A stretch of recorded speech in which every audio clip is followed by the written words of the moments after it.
Ezekiel chapter 46. Thus says the Lord God, the gate of the inner court that faces east shall remain closed on the 6 working days, but on the Sabbath day it shall be opened, and on the day of the new moon it shall be opened.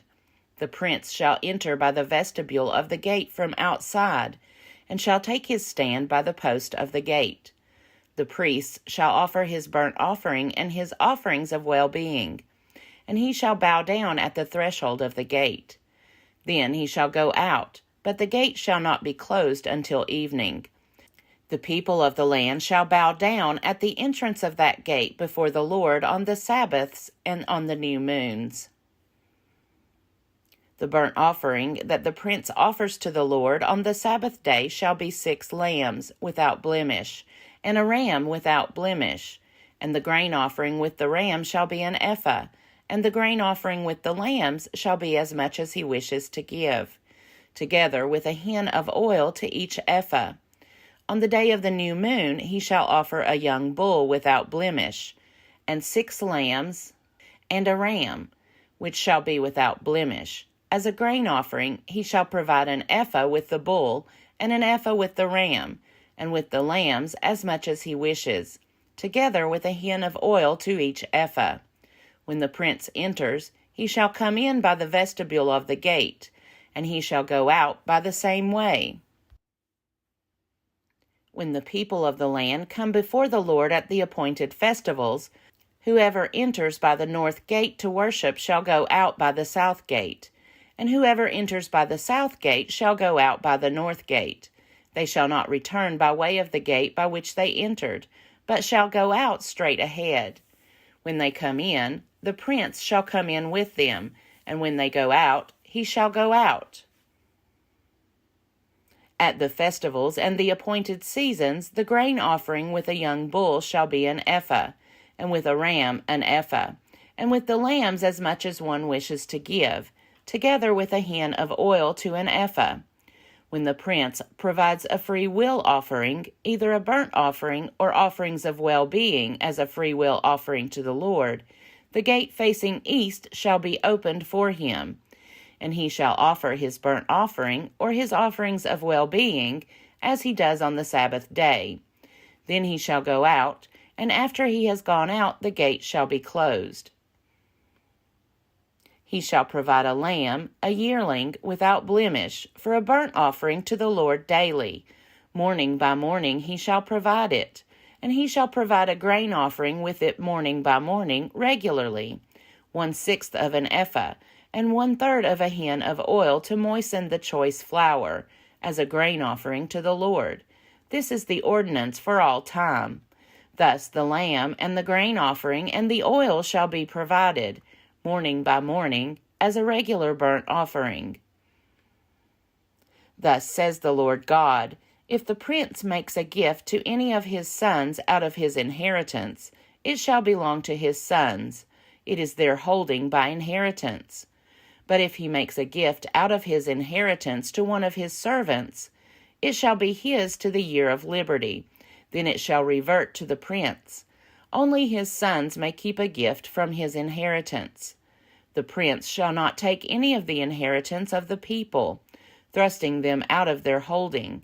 He shall give his sons their inheritance out of his own holding, so that none of my people shall be dispossessed of their holding. Then he brought me through the entrance, which was at the side of the gate, to the north row of the holy chambers for the priests. And there I saw a place at the extreme western end of them.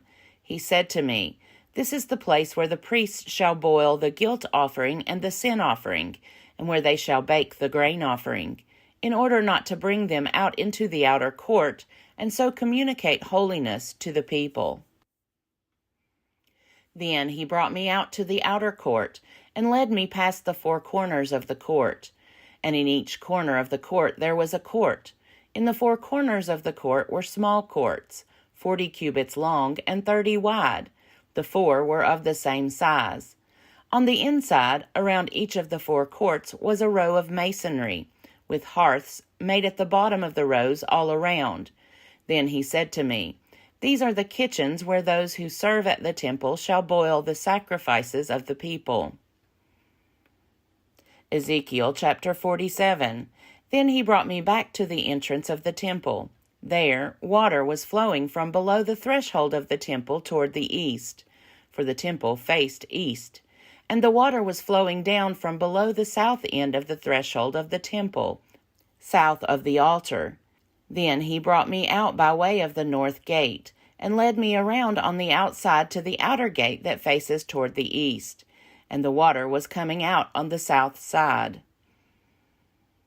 Going on eastward with a cord in his hand, the man measured 1,000 cubits, and then led me through the water, and it was ankle deep. Again he measured 1,000, and led me through the water, and it was knee deep. Again he measured 1,000, and led me through the water, and it was up to the waist. Again he measured 1,000, and it was a river that I could not cross, for the water had risen. It was deep enough to swim in, a river that could not be crossed. He said to me, "Mortal, have you seen this?" Then he led me back along the bank of the river. As I came back, I saw on the bank of the river a great many trees on the one side and on the other. He said to me, "This water flows toward the eastern region and goes down into the Arabah. And when it enters the sea of stagnant waters, the water will become fresh. Wherever the river goes, every living creature that swarms will live, and there will be very many fish. Once these waters reach there, it will become fresh, and everything will live where the river goes." People will stand fishing beside the sea from En Gedi to En Eglam. It will be a place for the spreading of nets. Its fish will be of a great many kinds, like the fish of the great sea. But its swamps and marshes will not become fresh. They are to be left for salt. On the banks on both sides of the river there will grow all kinds of trees for food. Their leaves will not wither nor their fruit fail, but they will bear fresh fruit every month, because the water for them flows from the sanctuary. Their fruit will be for food, and their leaves for healing. Thus says the Lord God, "These are the boundaries by which you shall divide the land for inheritance among the 12 tribes of Israel. Joseph shall have 2 portions. You shall divide it equally. I swore to give it to your ancestors, and this land shall fall to you as your inheritance. This shall be the boundary of the land. On the north side, from the great sea, by way of Hethlon to Lebo-Hamath, and on to Zedad, Beratha, Sibram, which lies between the border of Damascus and the border of Hamath, as far as Hazer Hadakon, which is on the border of Haran. So the boundary shall run from the sea to Hazar Enon, which is north of the border of Damascus, with the border of Hamath to the north. This shall be the north side. On the east side, between Haran and Damascus, along the Jordan between Gilead and the land of Israel, to the eastern sea, and as far as Tamar, this shall be the east side. On the south side it shall run from Tamar as far as the waters of Meribath Kadesh, from there along the Wadi of Egypt to the great sea. This shall be the south side. On the west side the great sea shall be the boundary to a point opposite Lebo-Hamath. This shall be the west side. So you shall divide this land among you according to the tribes of Israel. You shall allot it as an inheritance for yourselves and for the aliens who reside among you and have begotten children among you. They shall be to you as citizens of Israel. With you they shall be allotted an inheritance among the tribes of Israel. In whatever tribe aliens reside, there you shall assign them their inheritance, says the Lord God. Ezekiel chapter 48. These are the names of the tribes, beginning at the northern border, on the Hethlon road, from Lebo-Hamath as far as Hazar Enon, which is on the border of Damascus, with Hamath to the north, and extending from the east side to the west, Dan, 1 portion. Adjoining the territory of Dan from the east side to the west, Asher, one portion. Adjoining the territory of Asher from the east side to the west, Naphtali, one portion. Adjoining the territory of Naphtali from the east side to the west, Manasseh, one portion. Adjoining the territory of Manasseh from the east side to the west, Ephraim, one portion. Adjoining the territory of Ephraim from the east side to the west, Reuben, one portion. Adjoining the territory of Reuben from the east side to the west, Judah, one portion. Adjoining the territory of Judah from the east side to the west shall be the portion that you shall set apart, 25,000 cubits in width, and in length equal to one of the tribal portions, from the east side to the west, with the sanctuary in the middle of it. The portion that you shall set apart for the Lord shall be 25,000 cubits in length, and 25,000 in width. These shall be the allotments of the holy portion.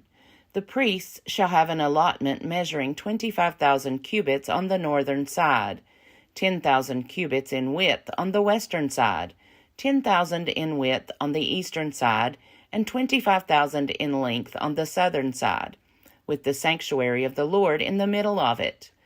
This shall be for the consecrated priests, the descendants of Zadok, who kept my charge, who did not go astray when the people of Israel went astray, as the Levites did. It shall belong to them as a special portion from the holy portion of the land, a most holy place, adjoining the territory of the Levites. Alongside the territory of the priests, the Levites shall have an allotment 25,000 cubits in length and 10,000 in width. The whole length shall be 25,000 cubits, and the width 20,000. They shall not sell or exchange any of it. They shall not transfer this portion of the land, for it is holy to the Lord. The remainder, 5,000 cubits in width and 25,000 in length, shall be for ordinary use for the city, for dwellings and for open country.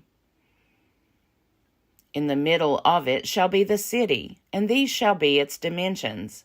The north side 4,500 cubits, the south side 4,500, the east side 4,500, and the west side 4,500. The city shall have open land, on the north 250 cubits, on the south 250, on the east 250, on the west 250. The remainder of the length alongside the holy portion shall be 10,000 cubits to the east, and 10,000 to the west, and it shall be alongside the holy portion. Its produce shall be food for the workers of the city. The workers of the city from all the tribes of Israel shall cultivate it. The whole portion that you shall set apart shall be 25,000 cubits square, that is, the holy portion together with the property of the city. What remains on both sides of the holy portion and of the property of the city shall belong to the prince, extending from the 25,000 cubits of the holy portion to the east border, and westward from the 25,000 cubits to the west border, parallel to the tribal portions. It shall belong to the prince. The holy portion with the sanctuary of the temple in the middle of it, and the property of the Levites and of the city, shall be in the middle of that which belongs to the prince. The portion of the prince shall lie between the territory of Judah and the territory of Benjamin. As for the rest of the tribes, from the east side to the west, Benjamin one portion. Adjoining the territory of Benjamin, from the east side to the west, Simeon one portion. Adjoining the territory of Simeon, from the east side to the west, Issachar one portion.